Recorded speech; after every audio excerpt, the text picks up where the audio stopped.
Hey, I'm Dan Harris. I am a fidgety, skeptical newsman who had a panic attack live on Good Morning America. To prescribe statins slowly for cancer production. That led me to something I always thought was ridiculous, meditation.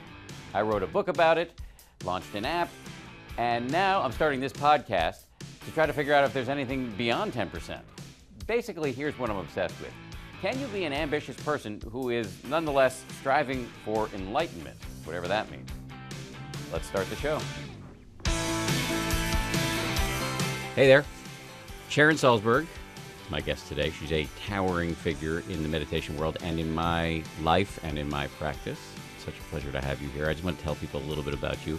If you are meditating today, whether you've heard of Sharon or not, she is most likely part of the reason. She was part of a small handful of people who helped bring meditation to the United States from Asia back in the 1970s. She's a co-founder of the Insight Meditation Society, which is a meditation retreat center in Massachusetts. She's written a bunch of books, all of which are excellent, many of which I recommend to people who are beginning meditators, including a book called Real Happiness and also Real Happiness at Work. She also wrote excellent books by the names of Faith, and which we will talk about. She has a different sort of twist on the word faith, and also a book called Loving Kindness, which may sound like an impossibly sort of syrupy notion, but Sharon is one of the primary proponents of loving kindness meditation, which is a specific kind of meditation which is designed to sort of boost your compassion muscles. And again, to somebody like me, it sounds irretrievably ridiculous at first, but in fact, there's some pretty solid science that is now starting to back up the utility of this kind of meditation. And I can tell you from firsthand, even if you are a type A striver, boosting your ability to not be a jerk actually has a lot of very useful benefits.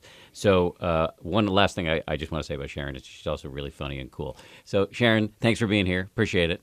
Thank you so much. Hopefully this is the first of many. For people who don't know you, well, first of all, shame on you. You should know Sharon Salzberg. For people who don't know you, just tell us I want to talk about your backstory a little bit because it's really, really interesting. How did you get into meditation? Well, I grew up in New York City, in Washington Heights, and I went to college at the age of 16, being a product of the New York City public school system. I skipped a few grades. And when I was a sophomore in college, I took an Asian philosophy course, which honestly, looking back, seemed like just happenstance. You know, I needed a philosophy course. It was a requirement. It was like on Tuesday or something. It suited my schedule. I thought, okay, I'll do that one. And it completely changed my life because it was, first of all, in that course, which was really centered around the Buddhist teaching, that I heard the Buddha saying right out loud, there's suffering in life, that if you're in pain, you're not aberrant, you're not weird, you shouldn't feel left out, you shouldn't feel excluded, which was exactly how I did feel. Like many people, I'd come from a family background, which it was very traumatic, very disrupted. And like for many people, it was a family system where this was never, ever spoken about. And so I didn't know what to do with all of those feelings inside of me. And here was the Buddha saying, you belong anyway. You know, this is a part of life. And then I heard that there's something you can do about suffering, not the suffering of circumstance. And you can't ward off all painful events, but the way you hold it. Do you hold it in isolation or with a sense of connection? Do you hate yourself in your life, or do you have a sense of compassion for what you're going through and therefore for others? And so it was like the door opened, and I heard there were such things as meditation practices.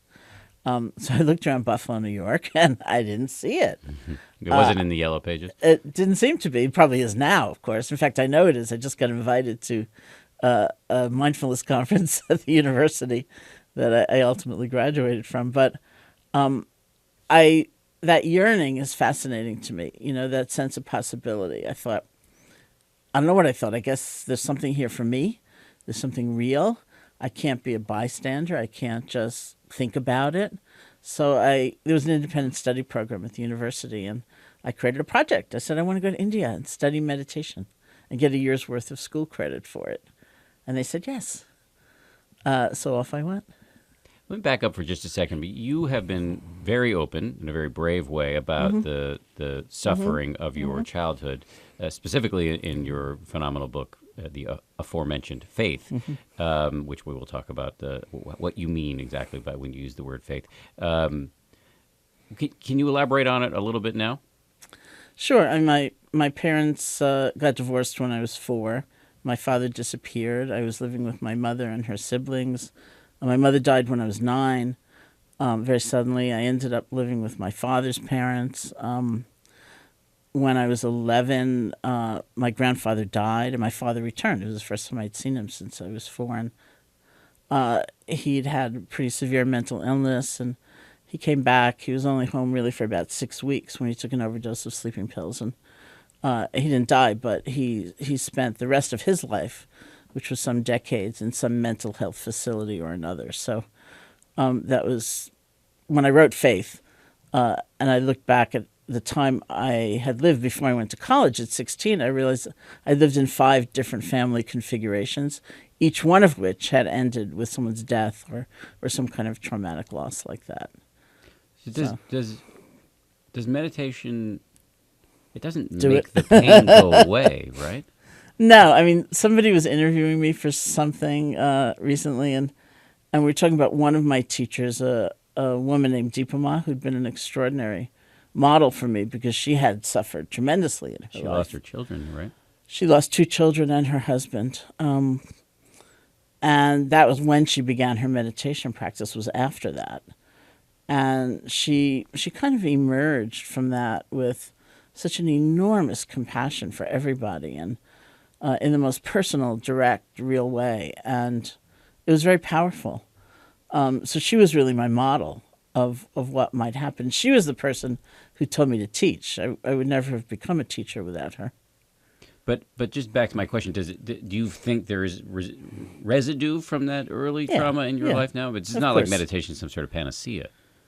I would hesitate to say that in your presence, especially. You're 10% happier guy, yeah. No, I don't think it's a panacea. But anyway, someone was interviewing me, and I talked about her, my teacher, and the person interviewing me said, well, and she said it in this very kind of timid way, do you think you reparented yourself with her? Huh. And I said, I reparented myself with all of them, all of my teachers. You know, that wasn't like a tentative, squeamish thing for me to think about. I know that I reestablished a sense of relatedness because of their modeling, of having been through suffering, of having compassion for everybody, of being attentive to everybody, no matter who they were. And I think the methodologies actually work. Sometimes when I teach with Mark Epstein, Dr. Mark Epstein, the Dr. Mark New Epstein, York psychiatrist and author and great friend of both of ours. Yeah, and he, his great idol is Winnicott. Mm-hmm. D.S. Winnicott, the D.W. I think. Whatever. Yeah. Thank you for exposing me. It might be W.D. Yeah, I don't know. D.W. I don't know either. Winnicott, who's a British psychoanalyst whose great phrase that Mark always quotes is, just be a good enough mother. And Mark says, it was all mothers at the time who were coming with their children. So let's say, be a good enough parent. And someone in the room always says, well, what's a good enough parent? And Mark says it's someone who can survive their child's rage. And someone says, what does it mean to survive your child's rage? And Mark says, not to be invasive and also not to be rejecting. To have a stance where you can kind of hold the pain and be open. And I always say at that point, well, that's mindfulness. Yeah, I was just going to say, it sounds like mindfulness. Yeah, that is mindfulness. And so I learned those tools around my own pain and ultimately the pain of others because of the methods of meditation. So you started studying Buddhist meditation, but you specifically were drawn over time, if I recall, to this loving kindness or metta, which is spelled M-E-T-T-A, which is a word in the ancient Indian language of Pali, which means loving kindness. Mm-hmm. But why were you drawn to metta, and what is the difference between the two practices, between basic mindfulness practice or insight practice in Buddhism and metta meditation? Well, we'd say mindfulness practice gives us the ability to differentiate between our actual experience and the story we're telling about it. It's not that we don't tell a story, but we can know the difference. Maybe you have heartache for example. That's the true experience in the moment. But our minds then tend to add, what's it going to feel like tomorrow? What about next week? I'm going to be alone for the rest of my life, right? So that's just an add-on. That's another ancient Indian word, prapancha, which has the word I learned from you, which is mental proliferation. Yeah, it's proliferation. Sort of the making of movies that go off that That's allow right. you to sort of colonize the entire future with your current That's thread. right. That's why they sometimes call it the imperialistic tendency of mind. It's like something happens and the whole world is taken over. So mindfulness lets you cut right there between the experience and the beginning of the proliferation. So then you have a choice. You can follow it, you can let it go, whatever. Whereas they say loving kindness practice will change the default story. So if it has largely been one made of fear, for example, and you cultivate loving kindness, it will often become a story of connection rather than fear.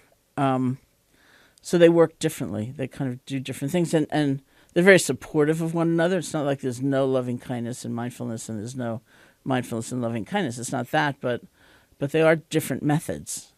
But in terms of the details, because I am mindful that some percentage of the people who listen to this podcast may not meditate at all. So how do you do mindfulness meditation and how do you do loving kindness meditation?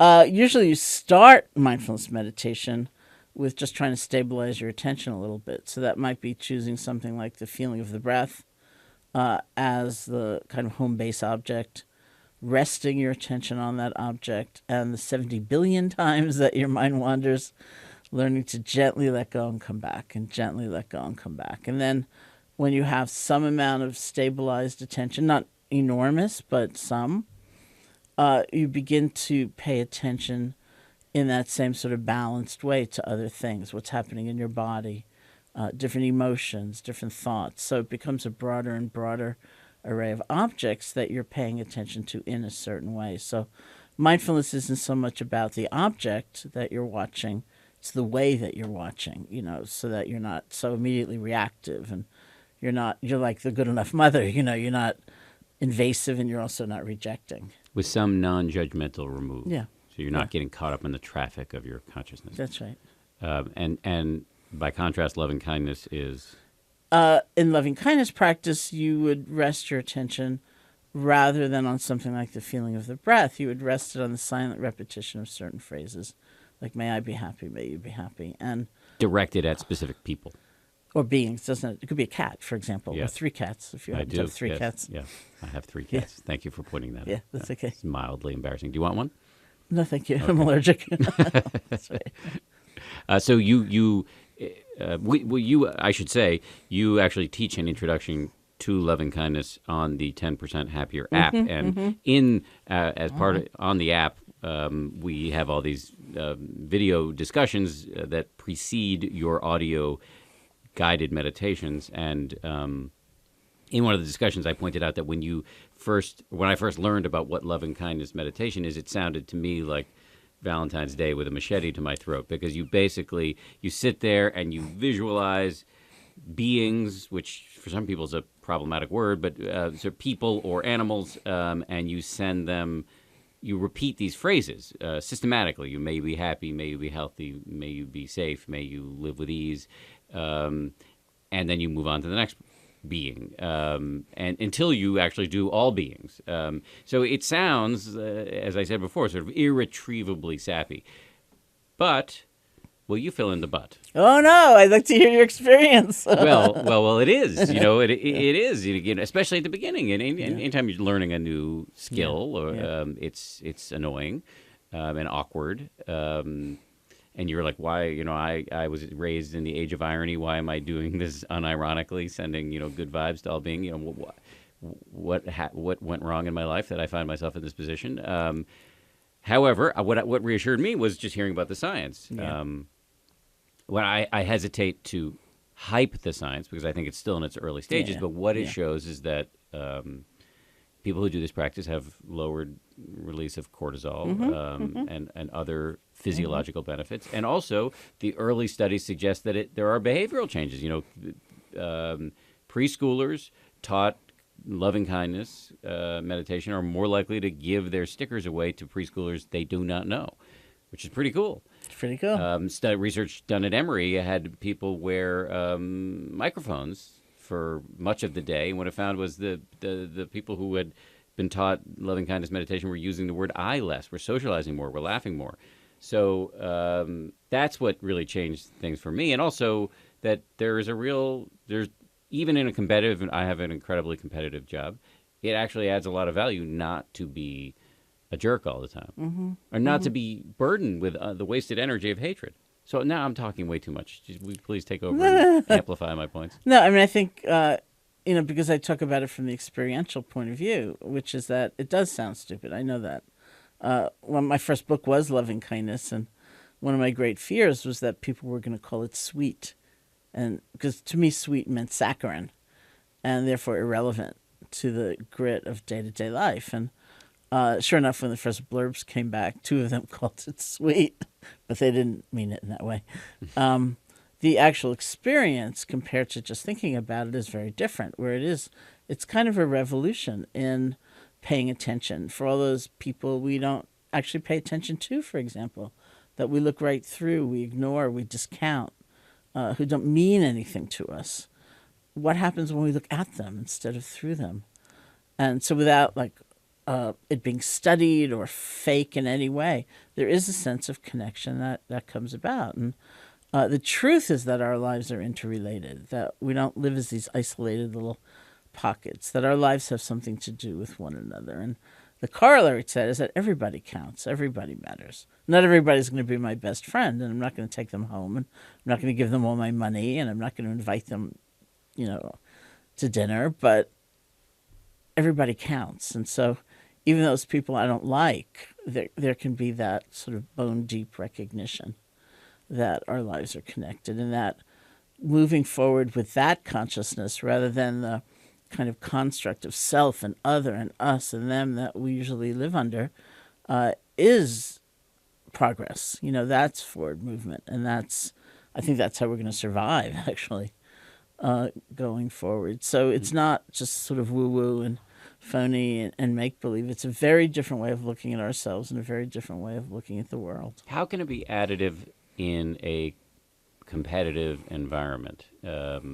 I know I'm obsessed with this subject, but I can't help it. That is my life. No, that's okay. So how?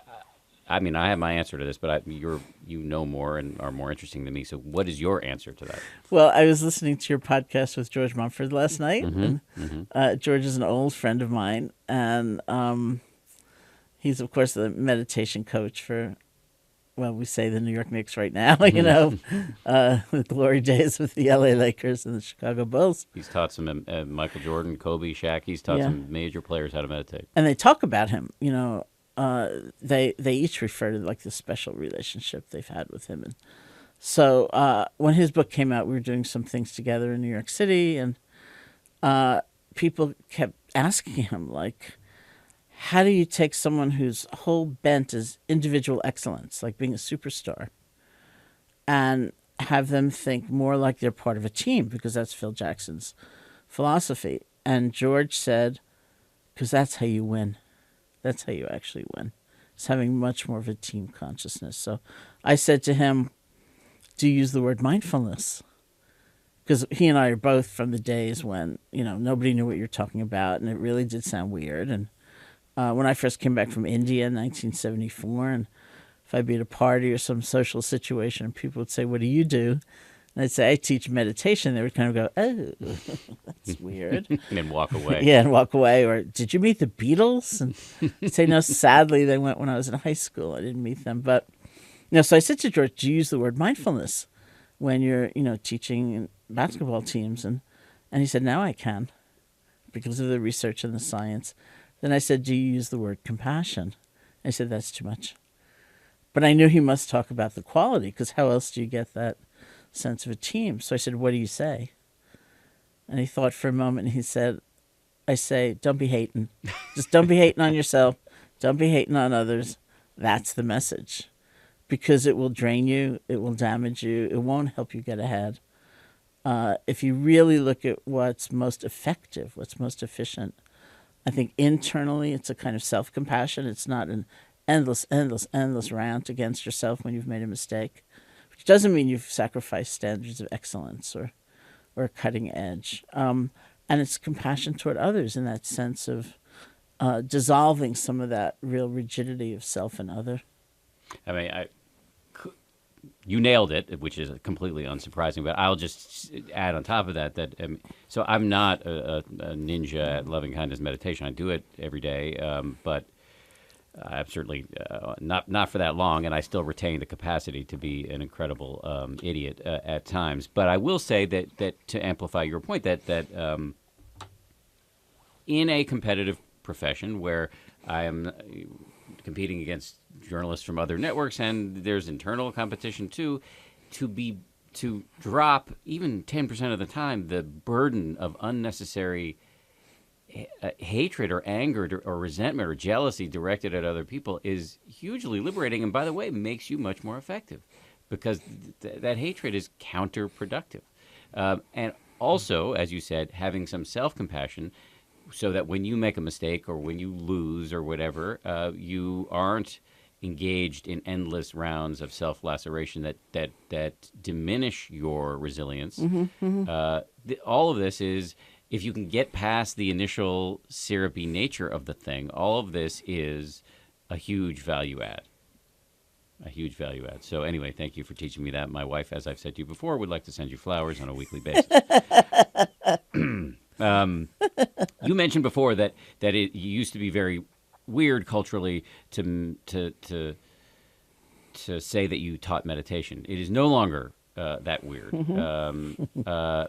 In fact, what we're finding is that it's becoming kind of hip and trendy. What are your feelings about that? Because there are those who believe that a lot is being lost in the popularization of meditation. It is referred to in some circles as mindfulness. So the floor is yours. Do you agree with those concerns?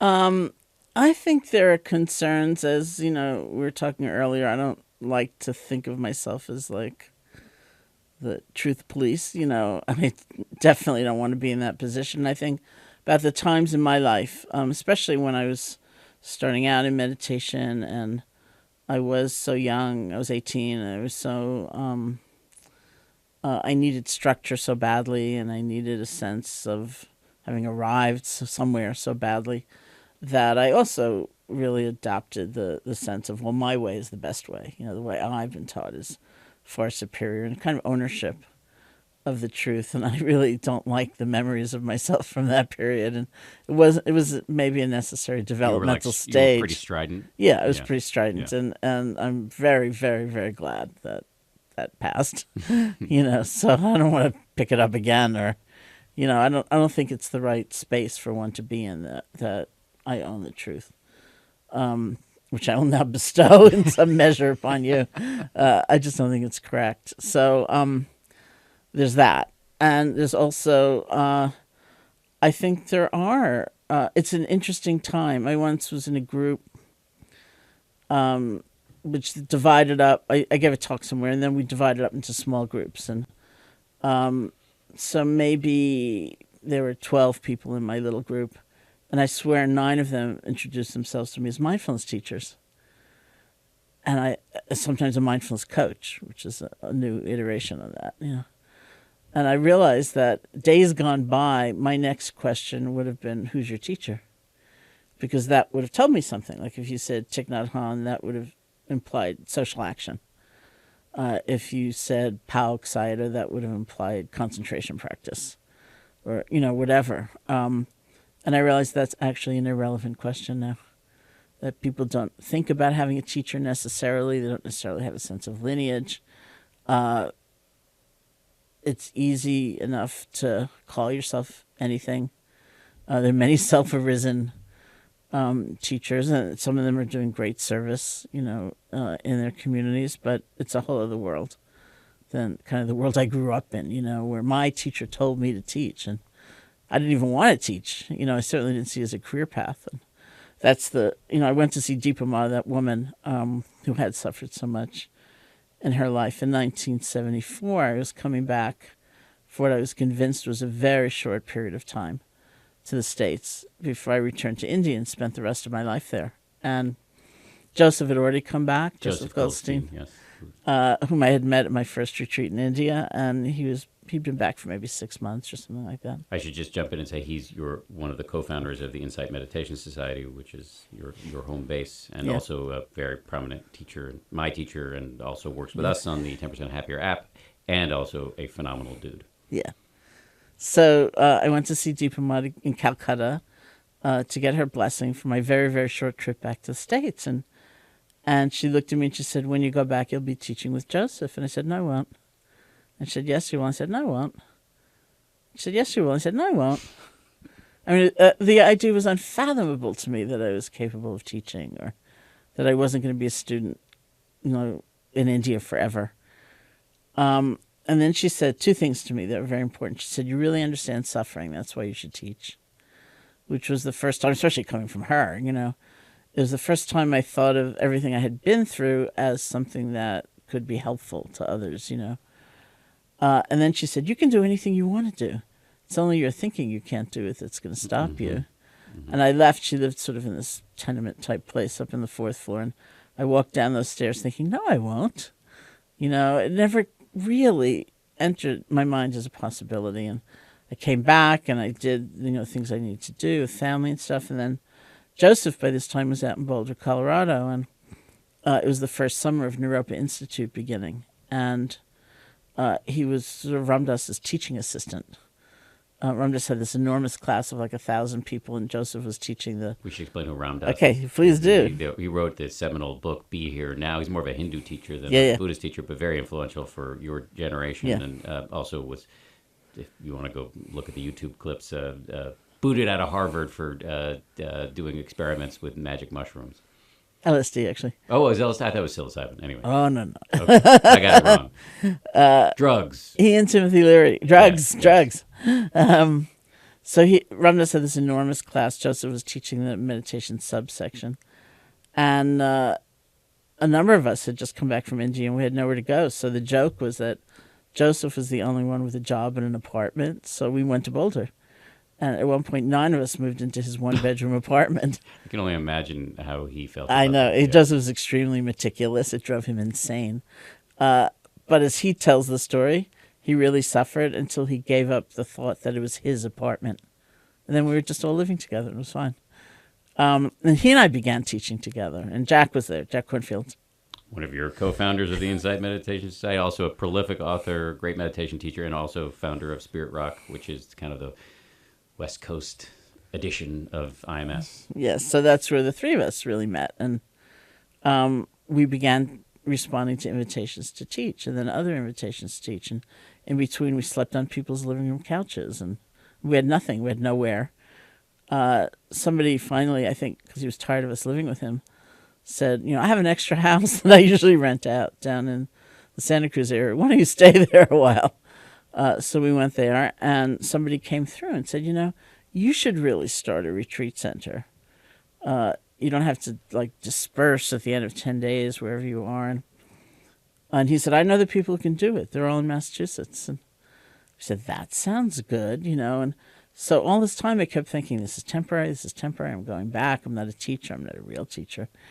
And then one day it was like, oh, wow, she was right. So it's very different than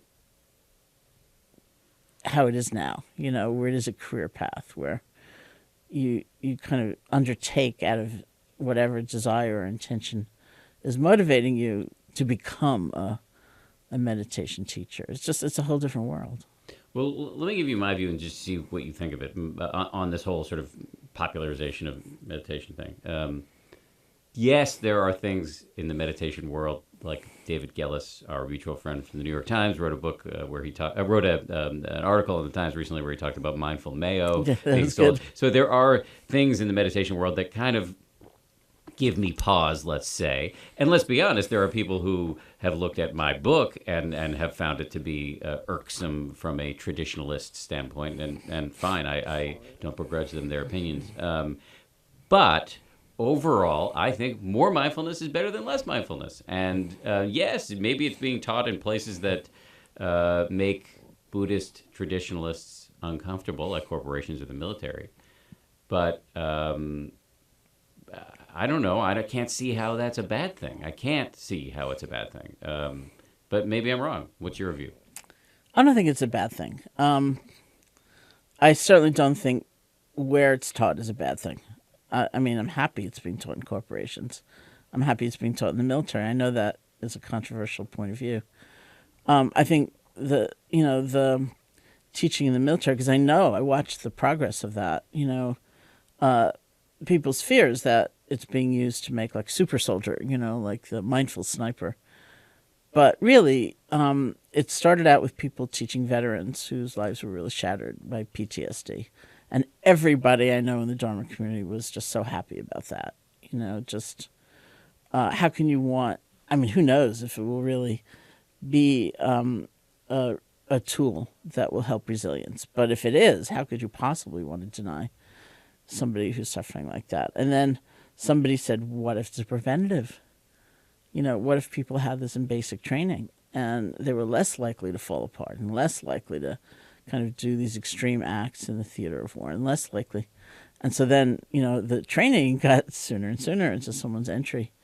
And that's when some people really got upset, talking about the mindful sniper and all that. But I think it's fantastic. I think everybody should have these tools available. Whether they end up using them or they end up being useful or not is another question. But I'm all for the completely widespread availability and accessibility, whatever that means.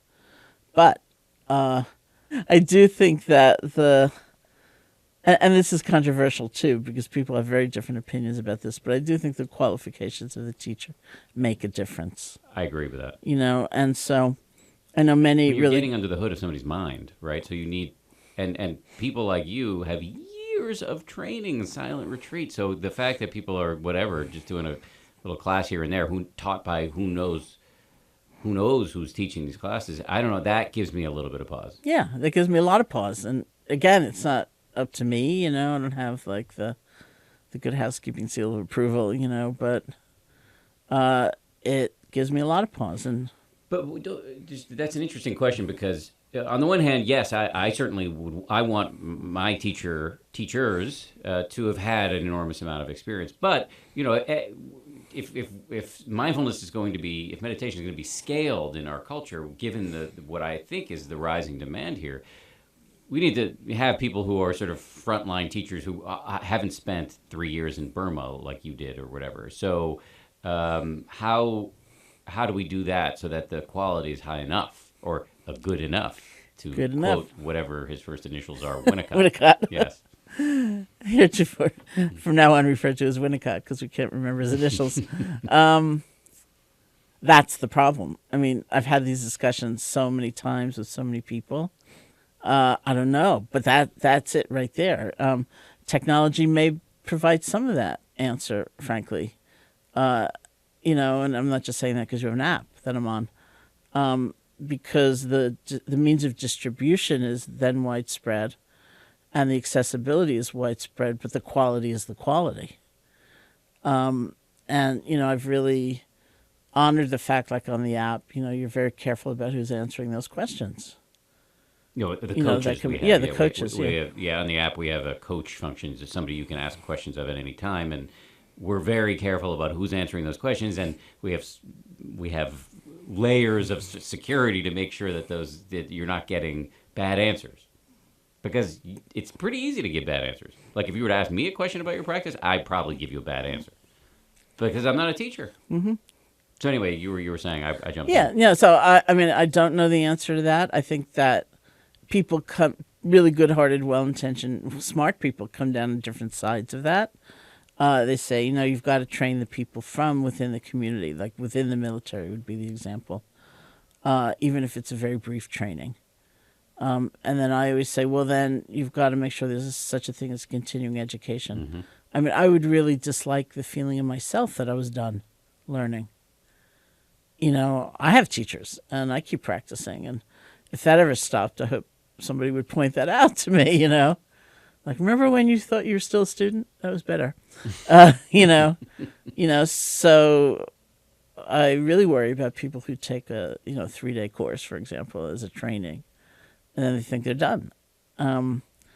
So even within those more widespread training programs, there could be safety nets built in terms of continuing education and community.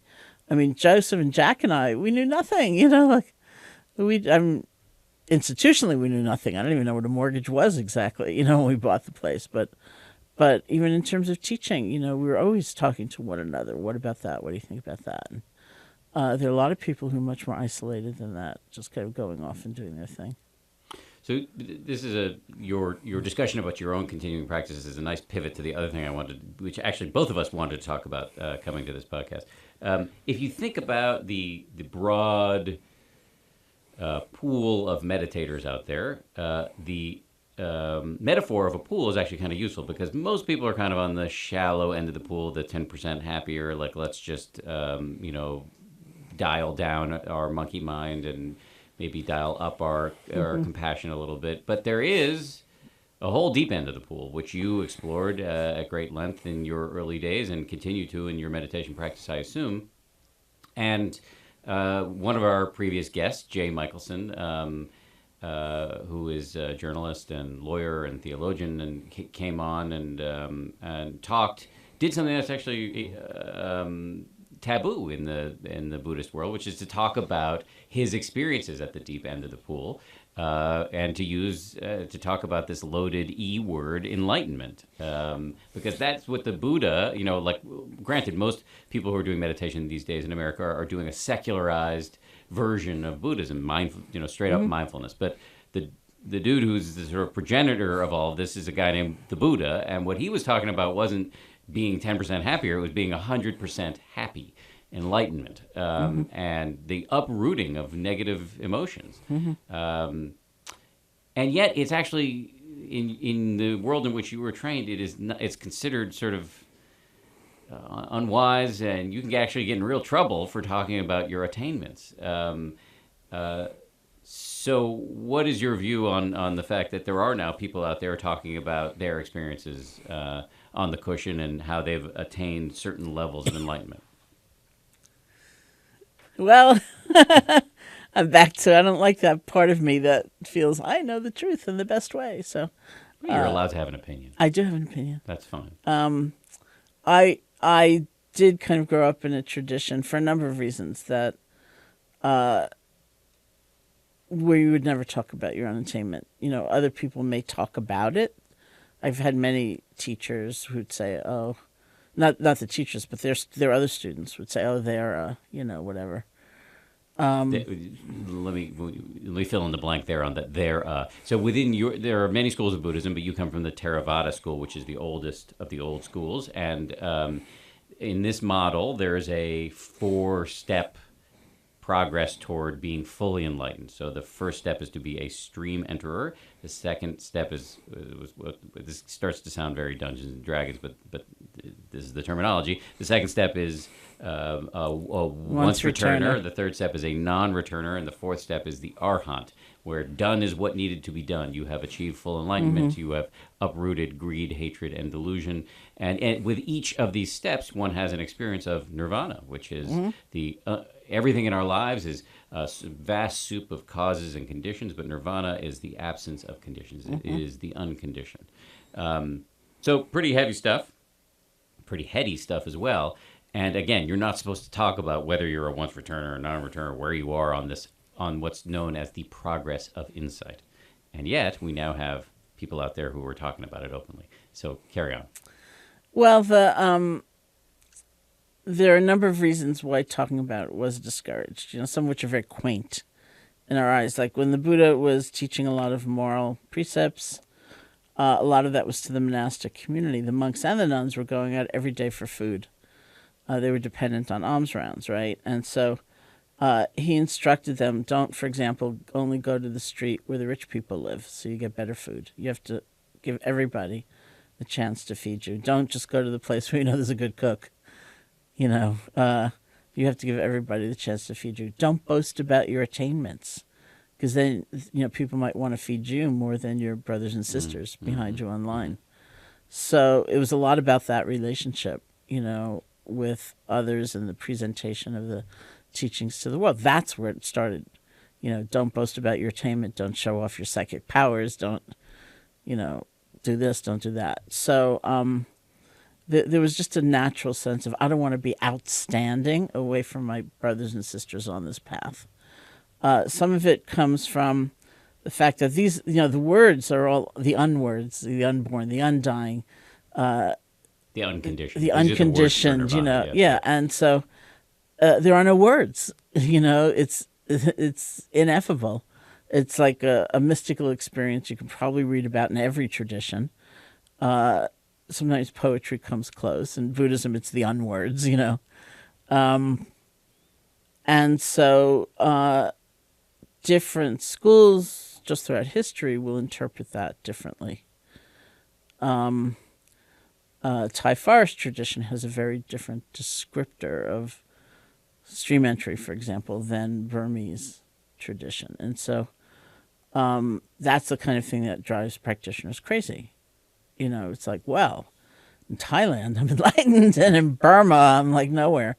And the teachers I had would never tell you. They'd never affirm your experience. They wouldn't say, oh, yeah, you're a once returner? No, never. Why not? I think partly it reifies a sense of identity. Like, now I'm a this, right? Which is going backwards. And partly because I think other people would kind of give out certificates, and they saw that as very bad form.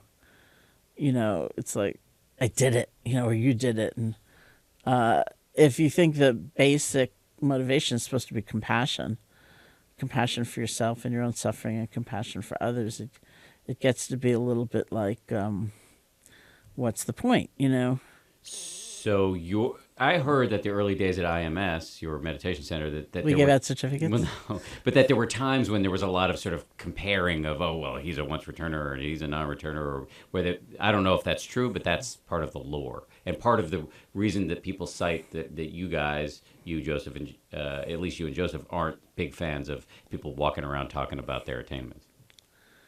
I don't know about that. I mean, it was 40 years ago. Maybe my memory is like we started at the place. Well, no, I mean, as people, as peers, we've had some very interesting discussions, as you and I might have, if we chose to do that in your living room sometime, after I take a Benadryl because of the cats. Like, what is your deepest experience? And in Tibetan Buddhism, the word that we call meditation, they call getting used to it.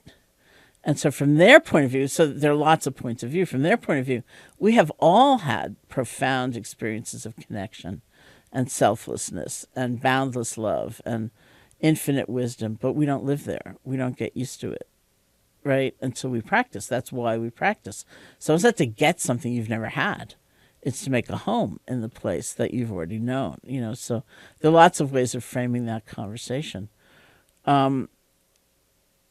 I don't see the exact benefit of saying to somebody, there are shifting definitions of this state. According to one, I think you may have gotten there, but I'm not totally sure. Keep trying, which would, for me as a student, that would drive me insane. But isn't it, so you're saying that it doesn't, you're not a big fan of A, public proclamations of attainments, and B, even private discussion from teacher to student, because it sort of sets us up for competition and striving and comparison. Yeah, I mean, I think there are ways of saying it, because I think there are attainments for sure. But what's the result of that first stage of enlightenment, for example? It's said to be a stage from which there's no going back, right? You may get confused in the heat of the moment, or with a lot of pressure on about whether there is a solid, separate self, immune from influence and conditionality. But if someone asked you, you would absolutely know. Or does everything change all the time? Like when I'm full of craving, I forget, I think, oh, if I had a bigger apartment, I would be perfectly happy forever, But if you actually asked me, I would absolutely know. That's not the answer. So there are lots of moments in life where we kind of break through to the other side of something. from which there's no going back. Even though we don't live it all the time, we don't live from that place, we so deeply know something that there's just no going back. And so that's what that first stage is, around who we are fundamentally. But so if there are attainments and there is a map, if you can make progress toward enlightenment, again, I haven't tasted any of this, so I maintain a high level of journalistic let's not say objective skepticism about whether this map is real or not. But anyway, just let's stipulate that there is a map.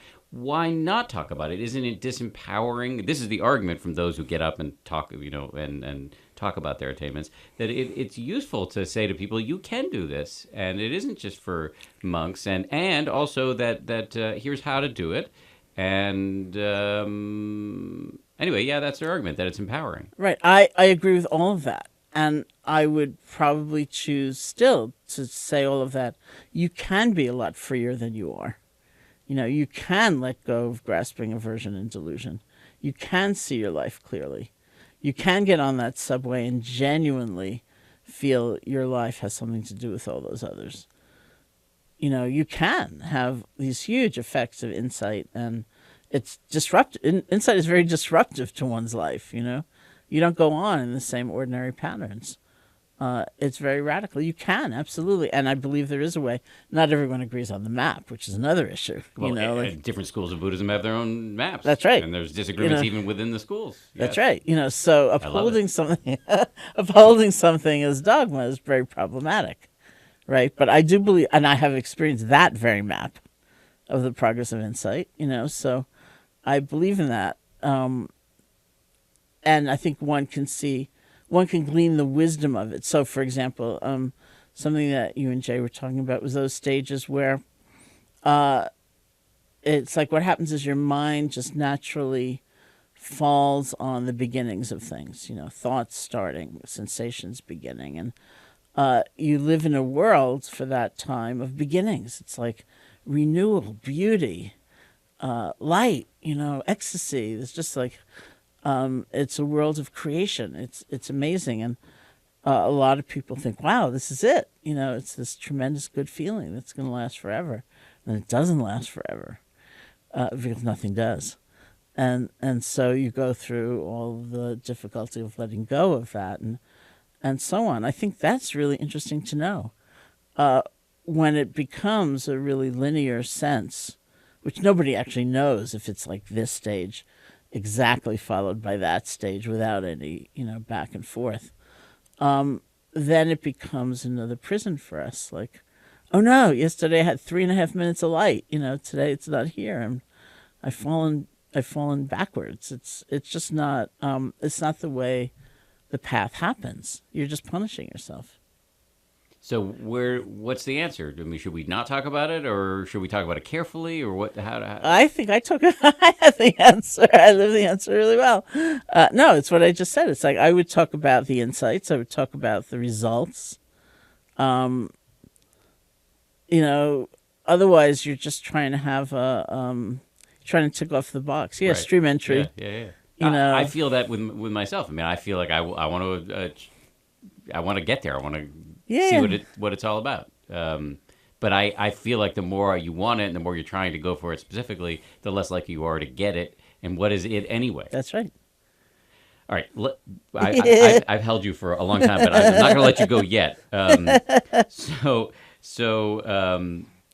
of the things I did in preparation for you coming on the podcast was I asked people on Twitter to send questions. And so we're not going to get to all of them, but... Let's start with some of them. Any easy trick to start? This is one of the questions that came in. A lot of people have trouble starting meditation. So do you have any views on? So we're diving from the deep end back to the shallow end here. Any easy trick to get started? Two things. One is establish a reasonable commitment. Like, don't think I'm going to sit for 8 hours on the weekend.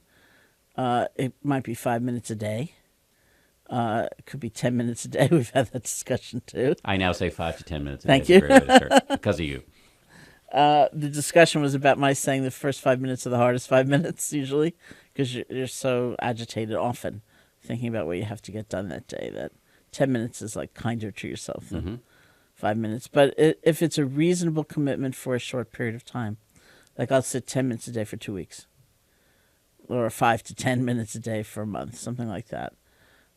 That's much better than thinking about sitting for an hour or something that's really unreasonable. And it's not a lifetime commitment. You are going to assess and evaluate. But at the end of that month, let's say, look at your life to see if it's any different, because that's where the difference will show, not necessarily in that dedicated period. And the other thing was, if it helps you, see if you could set up some system of accountability. It's like a community. Like I have a small cyber group I belong to where somebody said if he wakes up in the morning and he turns right, he's at his computer. If he turns left, he's at his meditation cushion.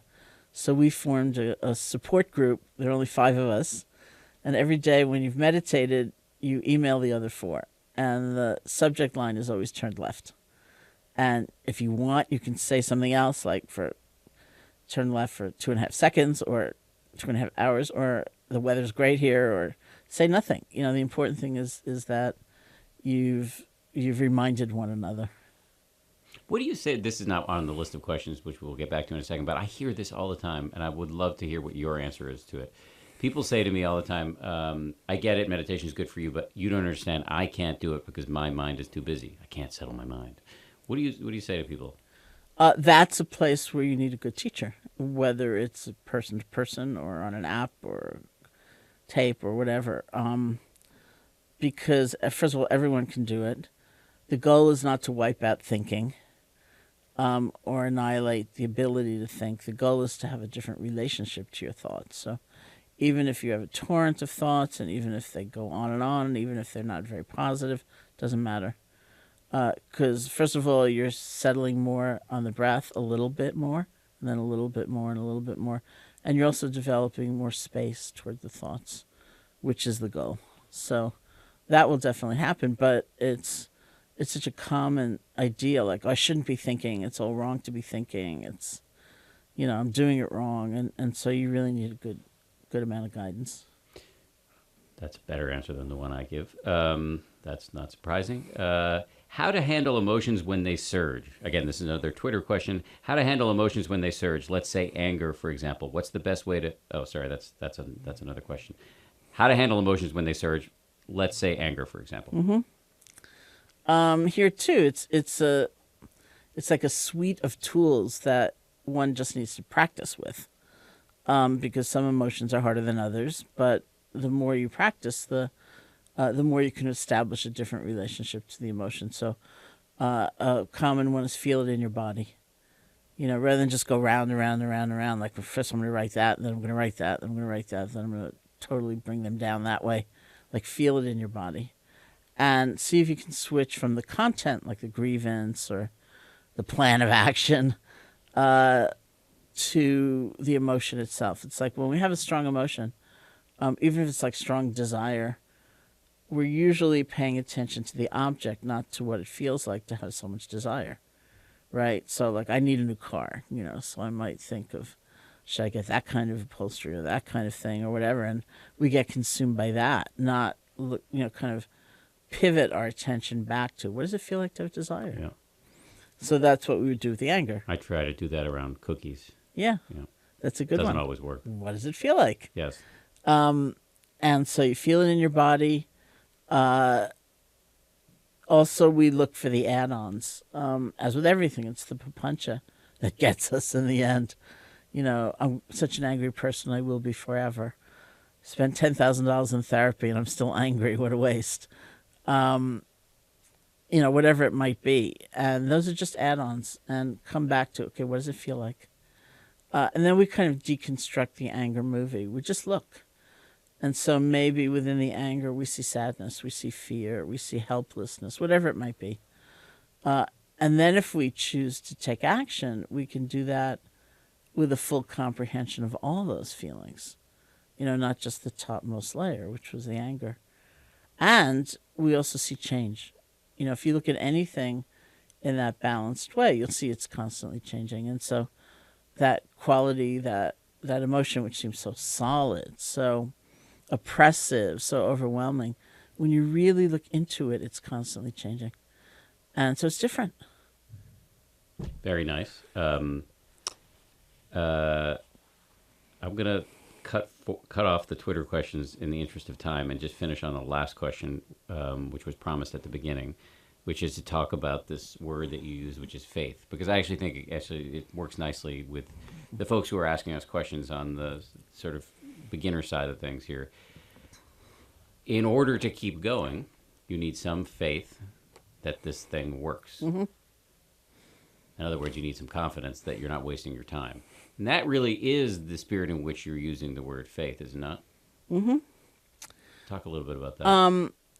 I think it's different kinds of faith at different times. It's like when I think about what brought me out of Buffalo to India, it wasn't like an overwhelming confidence, but it was some possibility. It was some sense of possibility that made it worth going for. So maybe that's all you have. It's kind of intriguing, or it's interesting, or it seems like it'll be challenging in a good way. And that's why I think we need structure. It's like a period of experimentation. So you need the willingness to try it wholeheartedly for that period. And then it's faith in your own ability to discern. Is this making a difference? You don't have to believe anything or anybody else. And is it really making a difference? And take a look at your life and see if that is supported or not.